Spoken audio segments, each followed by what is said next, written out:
রাধে রাধে বন্ধুরা, শুভ দুপুর। সবাইকে নমস্কার।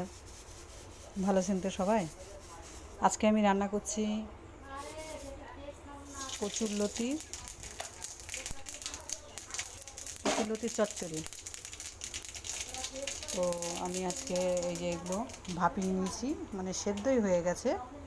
তারপরে তেলে সর্ষে ফোড়ন দিয়েছি। সর্ষে ফোড়ন দিয়ে এবার এগুলোকে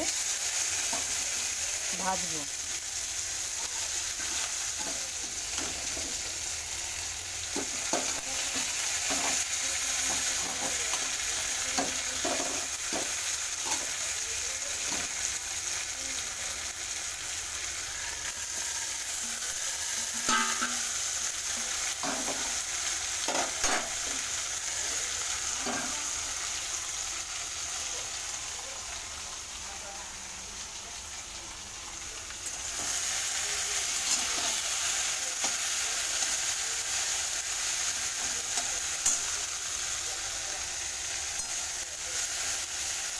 বেশিক্ষণ লাগবে না ভাজতে।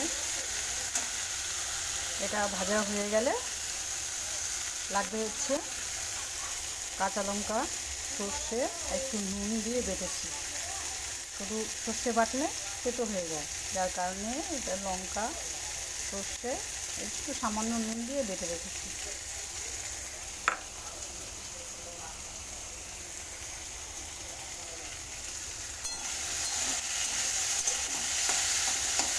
এবার এটাকে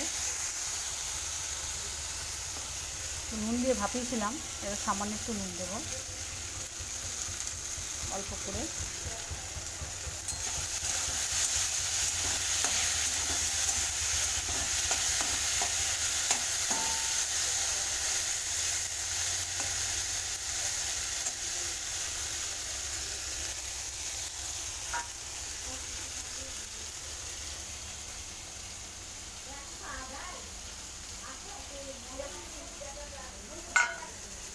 মাছ রান্না হবে, রুই মাছ মশলা করা হয়ে গেছে।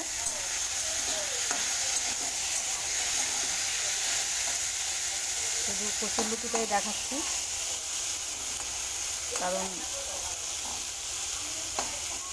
রুই মাছের রান্না আজকে দেখাবো না, এটাই দেখালাম শর্টকাটেরটা। তো আমি শর্ট ভিডিও করতে পারি না, এই জন্য শর্টকাটে যেটা রান্না হয় সেটাই করছি।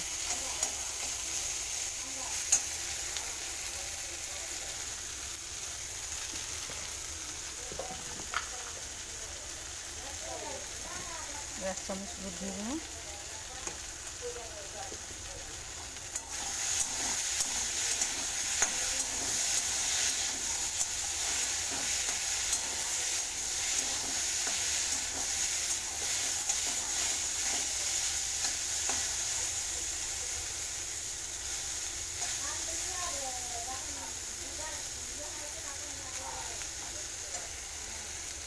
যখন কচুটা ভাপাবেন, যাতে সিদ্ধ হয়ে প্রায় যায়, তখন নামাবেন,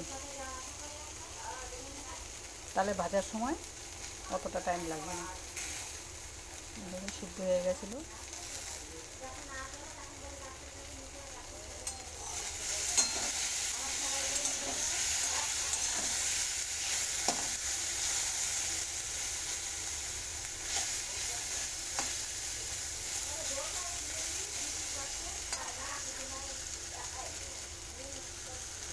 হয়ে গেছে আমার কচু ভাজা।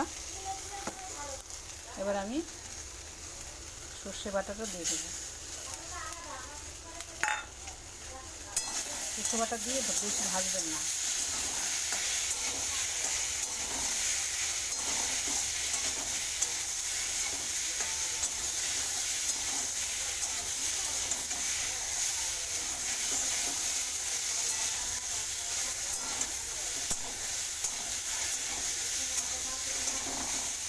বেশি ঘাটাঘাটিও হলো না, শক্ত শক্ত থাকলো। হয়ে গেছে আমার কচু ভাজা। সর্ষে বাটা দিয়ে বেশিক্ষণ রাখা যাবে না। এবার আমি এটাকে নামিয়ে দেবো। হয়ে গেল আমার রান্না। আপনারা করে দেখবেন কেমন হয়েছে।